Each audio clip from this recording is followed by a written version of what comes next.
Welcome to your favorite community association TV show, webcast, whatever you want to call what this is. Steve, how you doing, buddy? How was your weekend? Good morning, David. My weekend was phenomenal. Thank you for asking. I'm looking forward to a great week. Another Monday, another car chat.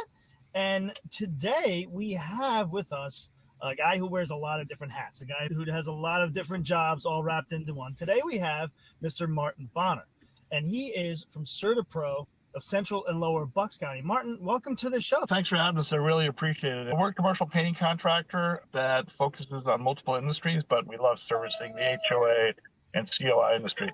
By the way, that wine is my little dog in the backseat. Aww. All right. Well, people say a pet lover can be a bad person, no matter what pet they have, even cats. I want to ask you a couple of questions because painters in general are working in different area, can be hospitality, can be a medical field, can be a commercial. But what makes you pick that specialty of community association, and why is this segment a little bit different than the rest? So painting is painting. There are different products and different technologies you might need, and a lot of people are competent in doing so. But what makes HOAs and COAs unique is you're not dealing with one customer. You might be dealing with 250 individual homeowners and families painting their most valued possessions. So there's a lot of emotion involved to make sure that their job's done well. And we have to treat this as if we have 250 customers, as an example, not one customer. And not everyone's equipped to do that. You project manage those projects. We speak to a lot of different vendors and a lot of different types of service providers, and you really have to bring that back in, that you're dealing with somebody's home. Like you said, they're their most prized possession. So it does change things a little bit. By the way, I do believe that this is the first dog we've had on the show, and she's absolutely gorgeous. So thanks for bringing her along. That's really cool. But so what would be the biggest challenge that you're facing working in common interest communities, other than the empathy side? What other challenges do you face? So there's only really one challenge that's a common thread in this industry, and it is scheduling front doors. Believe it or not, it sounds pretty simple. So when we are hired, we look at ourselves as being teamed up with the property managers, with the board, and with the homeowners. And painting somebody's front door needs to be done while the door is open. So let's use that 250 unit example. We have to schedule with 250 individuals to paint their door when it's convenient for them. And we need to do it when the weather's all right, and they have to have time to leave the door open afterwards so that the paint can cure properly before they close it. So a lot of logistics involved, and we've automated a lot of that. That's a big challenge. So when people come in, say I have a friend, he's a painter, and they bring him in, that's usually where people stumble, being able to handle A, the quantity, and B, the complexity of scheduling all those individual units and doors. Wow. Okay, so real quick. I mean, we have some big associations, much larger than 250. I mean, like 2,500 doors. What's the longest you've been on site doing front doors? Oh, we're pretty quick at it. So probably 3 months. And that's only because the project was 3 months long. And we kind of fib to the association. We tell them when we schedule doors, we have 2 weeks to schedule doors, knowing we're going to have stragglers. And then we get the bulk of them done in the front end. And then the inclination of people, maybe renters and not as invested in the home, not getting back to you, we have to kind of herd those stragglers along as well. Gotcha. No fake deadline. Now, let's ask you a quick question regarding the labor status right now. We talk about labor a lot. Many different industries are affected with labor shortage. How does that reflect on your side of the world? So it's affected our industry, and I thank God it has not affected us. It has affected our industry because some people have dropped out and people are expecting higher wages. I heard another contractor once say, I'm paying more for guys that have less knowledge and quality and skill. Our secret sauce has been pretty simple. We really treat our people with respect. We love our guys and gals, and we keep people working steady. We pay on time, and we pay more than fair wages. We actually started increasing wages to our team before all this inflation happened because we knew it was coming with all the money that was printed during COVID. And we told our whole team last winter saying, hey, normally when these inflationary issues occur, you're the first to hit them because you have to pay for your gas, for your groceries, for everything else. And you're the last to get supported in getting a price increase. And frankly, painters are more economically fragile than other people. So we wanted to make sure we took care of them ahead of time. And we never had a labor shortage. In fact, most of our painters have been with us over 10 years and they're family. Very cool. What about the cost of materials? How's that affecting what you guys are doing? That's a different story.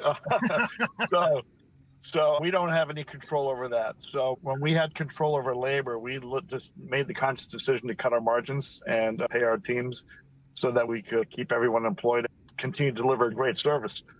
On the material side, we don't have control, and we've had multiple increases over the last year, and we suspect that's going to continue. On average, our material costs went up 22% last year, or this year, 2022. And when you're budgeting for an HOA project and you put a bid in January that then gets produced in August, it makes it real tough. Now, talking about budgeting and all that, like pull the curtain on your industry a little bit. What's the best time for us to negotiate our painting project for our community? What's the best time to get the best deal, so to speak? And what's the worst time of the year for us to reach out to you when you're under the gun and you really don't want to hear from anybody? The best time is right now, and only because when you think about our industry, we have two specific market segments, the interior and the exterior. The exterior goes away when this weather is like it is today. Once you get below freezing at night, you can't paint outside. So half of our market space goes away. So we become very cyclical. So common hallways, clubhouses, things like that, we're very motivated to give great pricing to keep our painters working in the wintertime. So that time is right now. We actually are actively reaching out to all of our previous customers and prospects with exactly that message. Plus, with the price increases coming that we just don't know when, if you get it done now and you have the budget for it, it is a good time to do it. The worst time to get a price for an exterior project in July, when all of our painters are running hard. We don't price based on supply and demand. We actually price based on what we call hours and gallons. So our price doesn't fluctuate based on demand. We try to be an honest company where it's going to take us this many hours to do the work and this many gallons to do the work. But it's a common practice in the industry. When people are busy, they just raise prices temporarily to take advantage of the market space. So it's not a good time, really, when everyone's really busy to be trying to get in the schedule. So if you're procrastinating, if you have projects next year and you want them done next year, don't get your bids in the summertime. So if I get it right, you want to schedule interior in the winter when you guys are really looking for the work to keep the crews busy, and the outside work, you know, it really flows on its own during the rest of the year. So thanks for the tip. Steve, what's next? Well, I just wanted to ask, so there are other paint contractors out there, and we've spoken to a few of them. I've dealt with a number of them, and you guys have some special skills, and we spoke about your scheduling and your crews, but what makes you guys really different? Why would I want to call CertaPro to come to my community and do some work? I can give you a technical answer. I can give you a heartfelt answer. Let's start with a heartfelt answer. You know what we do. We're painters, but it's who we are. We truly live by our core values. Number one, deliver what you promised. In our case, it means we show up when we say we're going to show up. If we promise 2 coats and 1 coat looks good, we will do 2 coats. If something goes wrong, we come back, we take care of it. The second is respect the individual, and that goes in all directions. We're respectful of each other, of staff, painters, customers, vendors. And when people are not respectful, they either don't work with us or we don't work for them, because life's too short to live in that environment. Third is have pride in what you do.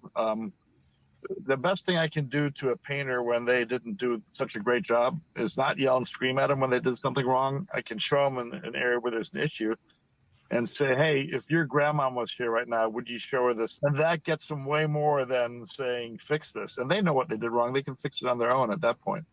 And the last practice, continuous improvement. We're not perfect. We all make mistakes, but we embrace mistakes. When a mistake happens, we dive into it head first to figure out what happened, why did it happen, how do we improve our processes to make sure this doesn't happen again. On the technical side, real quick, we're staffed like a large company where we have segmentation of labor. So we have salespeople, project managers, estimators, job site supervisors, and crew.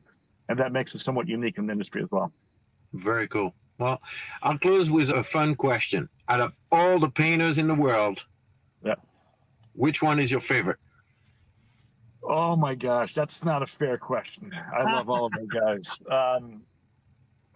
2 come to mind instead of one, and one's sentimental. His name is Rafael Santiago. He passed away several years ago, and he just embodied our values and was just a good guy that wanted to make people happy.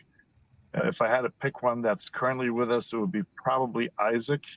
And I have to apologize to any other painter that sees that. Just because we picked Isaac doesn't mean we don't love it. He's one of those people that does things right without somebody looking over their shoulder. Very cool. Well, Isaac, I guess employee of the day. We appreciate your commitment to CertaPro. Martin, we appreciate your commitment to the industry, to community association at large. Steve, do you want to wrap this up and send us on our way? Absolutely, absolutely. Martin, thank you so much for coming and speaking with us and sharing what the industry as to what you guys can offer and what you guys do. And I really want to thank you for bringing that beautiful dog in your back seat. That was so nice to see. Thanks again, Martin. We will see all of you guys next week on Community Association Car Chat. Thanks for watching.